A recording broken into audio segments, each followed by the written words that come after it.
ಮಾಜಿ ಕೇಂದ್ರ ಸಚಿವರು ಹಿರಿಯ ಕಾಂಗ್ರೆಸ್ ನಾಯಕರು ಆಸ್ಕರ್ ಫೆರ್ನಾಂಡಿಸರು ಒಂತೆ ಕಾಲದ ಅಸೌಖ್ಯಡು ಕುಡ್ಲದ ಏನಪ್ಪಯ್ಯ ಆಸ್ಪತ್ರೆಡು ಸೋಮವಾರ ಮಧ್ಯಾಹ್ನ ವಿಧಿವಶರಾದರು.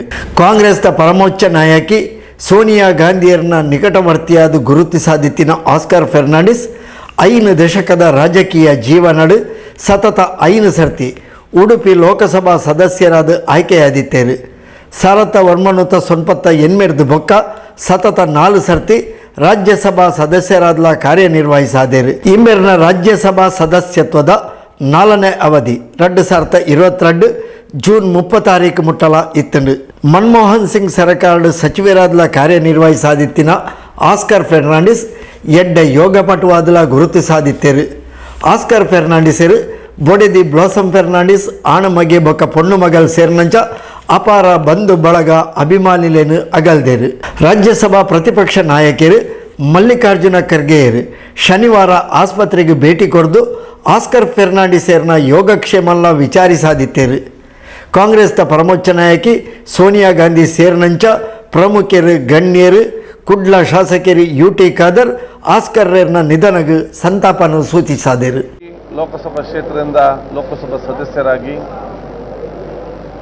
ಕರ್ನಾಟಕದಿಂದ ರಾಜ್ಯಸಭೆಯ ಸದಸ್ಯರಾಗಿ ಕೇಂದ್ರದ ಸಚಿವರಾಗಿ ಕಾಂಗ್ರೆಸ್ ಪಕ್ಷದಲ್ಲಿ ಬ್ಲಾಕ್ ಅಧ್ಯಕ್ಷರೆಂದು ವಿವಿಧ ರಾಜ್ಯಾಧ್ಯಕ್ಷರು ಮತ್ತು ಅಖಿಲ ಭಾರತ ಕಾಂಗ್ರೆಸ್ ಪಕ್ಷದ ಕಾರ್ಯದರ್ಶಿಯಾಗಿ ಅಖಿಲ ಭಾರತ ಕಾಂಗ್ರೆಸ್ನ ಸಂಘಟನಾ ಚುನಾವಣೆಯ ಉಸ್ತುವಾರಿ ವಹಿಸಿಕೊಂಡು ಇಡೀ ದೇಶದಲ್ಲಿ ಯುವ ನಾಯಕತ್ವವನ್ನು ಬೆಳೆಸಿಕೊಳ್ಳಲಿಕ್ಕೆ ಮತ್ತು ಪಕ್ಷವನ್ನು ಸಂಘಟನೆ ಮಾಡುವ ಜೊತೆಯಲ್ಲಿ ಎಲ್ಲ ಪಕ್ಷದ ಜೊತೆ ಅತ್ಯಂತ ಪ್ರೀತಿ ವಿಶ್ವಾಸದಿಂದ ತನ್ನ ಆ ವ್ಯಕ್ತಿತ್ವವನ್ನು ರೂಪಿಸಿಕೊಂಡು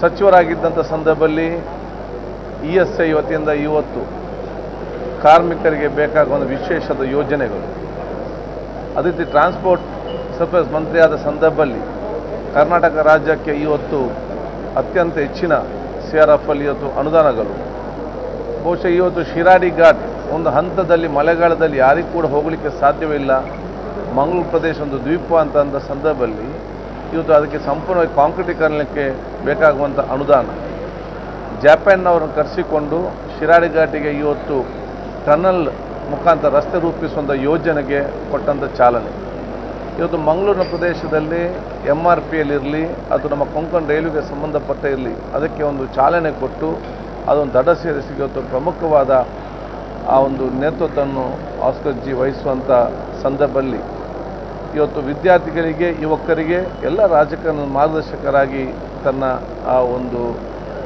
ಮೇಧಾವಿಯ ನಾಯಕತ್ವವನ್ನು ವಹಿಸಿಕೊಂಡಿದ್ದರು. ಅಷ್ಟೇ ಅಲ್ಲ, ಬಹುಶಃ ನನ್ನ ತಂದೆಗೆ ಬಹುಶಃ ಇವತ್ತು 99ರಲ್ಲಿ ಡೆಲ್ಲಿಗೆ ಕರೆಸಿ ಟಿಕೆಟ್ ಕೊಟ್ಟು ಬಹುಶಃ ಮತ್ತೆ ಈ ವಿಧಾನಸಭೆಯ ಚುನಾವಣೆಯಲ್ಲಿ ವಿಧಾನಸಭೆಯ ಸದಸ್ಯರಾಗಲಿಕ್ಕೆ ಪ್ರಮುಖ ಕಾರಣಕರ್ತರು ನನ್ನ ತಂದೆಯವರಿಗೆ ರಾಜಕೀಯದ ಪುನರ್ಜೀವ ಕೊಟ್ಟಂಥ ಒಂದು ದೊಡ್ಡ ಮಟ್ಟದ ವ್ಯಕ್ತಿತ್ವ ಅಂತ ಹೇಳಲಿಕ್ಕೆ ನಾನು ಇವತ್ತು ಬಯಸುವಂಥದ್ದು. ಅವರು ಬಹುಶಃ ಅವರು ಉಪಕಾರ ಬಹಳಷ್ಟು ಜನರಿಗೆ ಮಾಡಿದ್ದಾರೆ. ಬಹುಶಃ ಅವ್ರು ಮಾಡಿದಂಥ ಬಲಗೈಯಲ್ಲಿ ಮಾಡಿದಂಥ ಉಪಕಾರ ಬಲಗೈಯಲ್ಲಿ ಮಾಡಿದಂಥ ಉಪಕಾರ ಎಡಗೈ ಕೂಡ ಗೊತ್ತಿರೋದಿಲ್ಲ. ಎಷ್ಟೇ ಉಪಕಾರ ಎಲ್ಲರಿಗೂ ಮಾಡಿದ್ರು ಕೂಡ ಯಾರ ಹತ್ರ ಬರೋದ್ರ ಕೂಡ ಹೇಳಿ ಆ ಮಾಡಿದಂಥ ಉಪಕಾರ ಅವರಿಗೆ ಮತ್ತು ಪ್ರಯೋಜನ ಪಡೆದುಕೊಂಡವ್ರಿಗೆ ಗೊತ್ತಲ್ಲದೆ ಮೂರನೇ ವ್ಯಕ್ತಿಗಳಿಗೆ ಗೊತ್ತಿಲ್ಲದಂಥ ಒಂದು ಅಪರೂಪದ ಒಂದು ವ್ಯಕ್ತಿತ್ವ ಅಂತ ಹೇಳಲಿಕ್ಕೆ ನಾನು ಇವತ್ತು ಬಯಸುವಂಥದ್ದು. ಅವರ ಅಗಲುವಿಕೆ ನಮಗೆ ಇವತ್ತು ಅತ್ಯಂತ ನೋವುಂಟು ತಂದಿದೆ.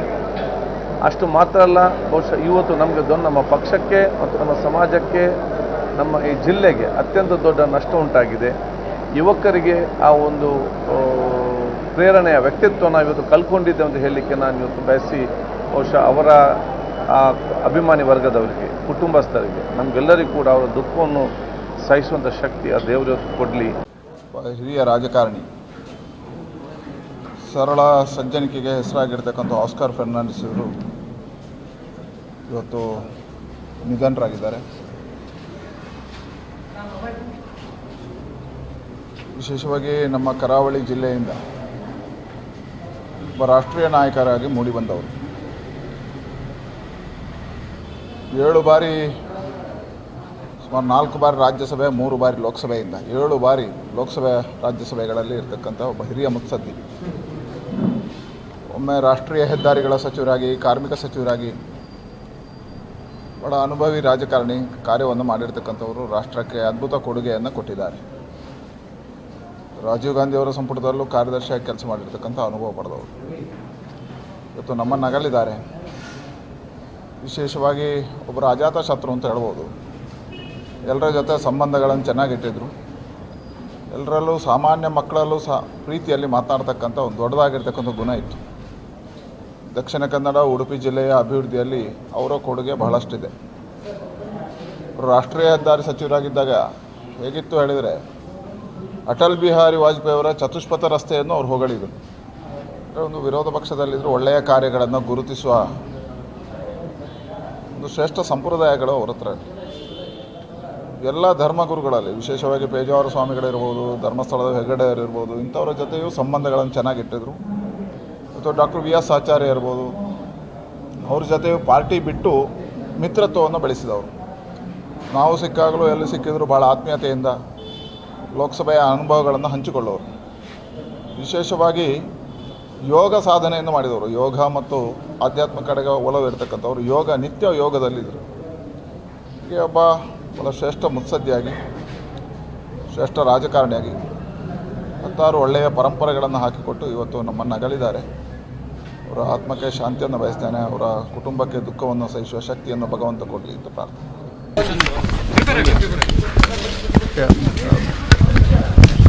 Mr. Oscar Fernandez was admitted with us on 19th July with subdural hemorrhage. He was operated at this hospital and he's been in the intensive care unit since then. This afternoon at 13:53 we lost him, and that's all that I would like to say.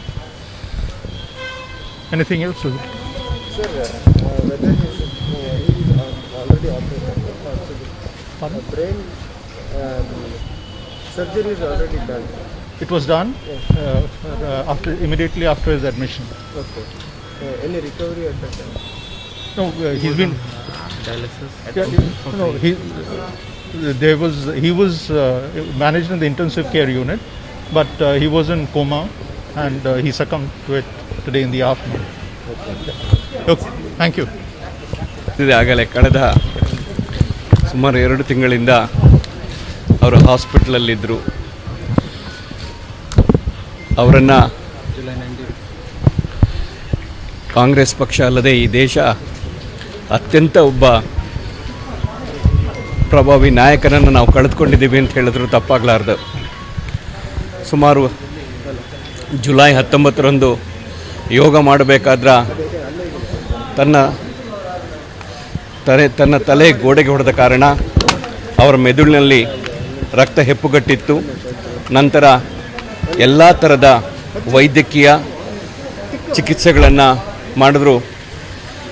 ನಮಗೆಲ್ಲ ಆಶಾಭಾವನೆ ಇತ್ತು. ಸುಮಾರು ಕರ್ನಾಟಕದಲ್ಲದೆ ಈ ದೇಶದ ಉದ್ದಗಲಕ್ಕೂ ಹಲವಾರು ಯುವ ನಾಯಕರುಗಳಿಗೆ ಮಾರ್ಗದರ್ಶನ ಆದಂಥವರು ದೇವರ ದಯದಿಂದ ಮತ್ತೊಮ್ಮೆ ಉತ್ತಮರಾಗ್ತಾರೆ, ಗುಣವಂತರಾಗ್ತಾರೆ ಅನ್ನೋ ಆಸೆಯನ್ನು ನಾವೆಲ್ಲರೂ ಹೊಂದಿದ್ದು. ಆದರೆ ಇವತ್ತು ದೇವರು ಅವರನ್ನು ನಮ್ಮಿಂದ ಅವರ ಲೋಕಕ್ಕೆ ಕರೆದುಕೊಂಡು ಹೋಗಿದ್ದಾರೆ. ಮುಂದಿನ ಅವರನ್ನು ಯಾವ ರೀತಿ ಮಾಡಬೇಕು ಅಂತ ಹೇಳಿ ಕುಟುಂಬದ ಸದಸ್ಯರೊಂದಿಗೆ ಚರ್ಚೆಯನ್ನು ಮಾಡಿಸಿ, ಜಿಲ್ಲಾಡಳಿತದೊಂದಿಗೆ ಚರ್ಚಿಸಿ ಮುಂದಿನ ನಿರ್ಧಾರವನ್ನು ನಾವು ತೆಗೆದುಕೊಳ್ಳೋದನ್ನು ನಿಮಗೆ ತಿಳಿಸ್ತಾ ಇದ್ದೇವೆ.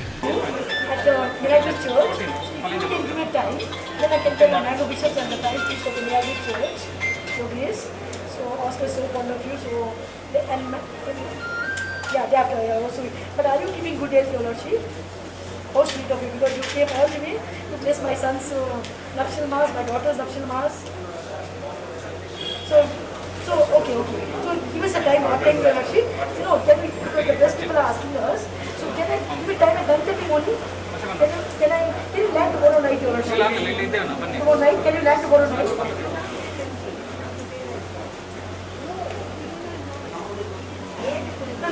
Milagros Church, but now Carmen says that timing 9:30 morning is too early for him. See, it's Yeah, Your Worship. Your Worship, they brought Oscar here to the mall in your Father Mullas. Now I just spoke to Cardinal. He wants to come to the mass, but he wants to know what time. Now the 3 days is having CBC meeting. Where is the 8 of that, you know? So today, tomorrow, day after. So we thought we'll have mass on Thursday. Now Cardinal, yeah, Thursday at Milagros Church. Milagros Church, where he will also be the main.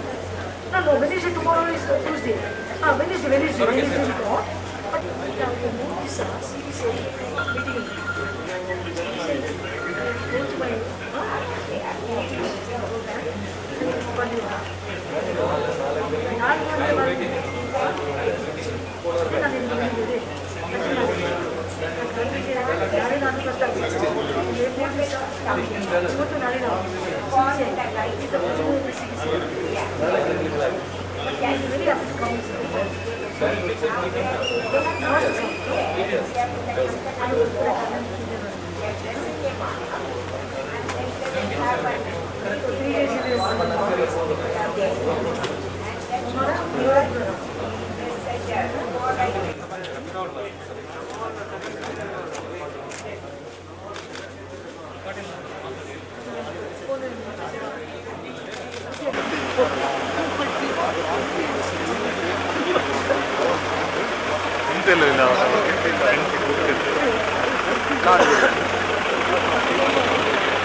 ರಾಜ್ಯಕ್ಕೆ ಪ್ರವೇಶ ಮಾಡಿ ಹಂತ ಹಂತವಾಗಿ ಬೆಳೆದು ದೇಶದ ಅತ್ಯುನ್ನತ ಸ್ಥಾನದವರೆಗೆ ಹೋಗಿದ್ದಾರೆ.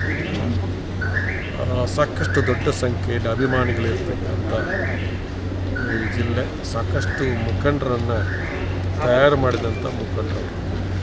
ಅವರ ಅಗಲುವಿಕೆ ನಮಗೆಲ್ಲರೂ ತುಂಬಲಾರದ ನಷ್ಟ, ಪಕ್ಷಕ್ಕೆ ತುಂಬಲಾರದ ನಷ್ಟ. ಅವರ ಒಂದು ಅಂತ್ಯ ಸಂಸ್ಕಾರದ ಕೆಲಸ ಬಹುಶಃ ನಾಳೆ ಇಲ್ಲಿಂದ ಮೋರ್ಚರಿಂದ ಉಡುಪಿಗೆ ಅವ್ರು ಹೋಗ್ತಾರೆ. ಹೋಗಿ ಅಲ್ಲಿ ಚರ್ಚಿನಲ್ಲಿ ಪ್ರಾರ್ಥನೆ ನಡೀತದೆ.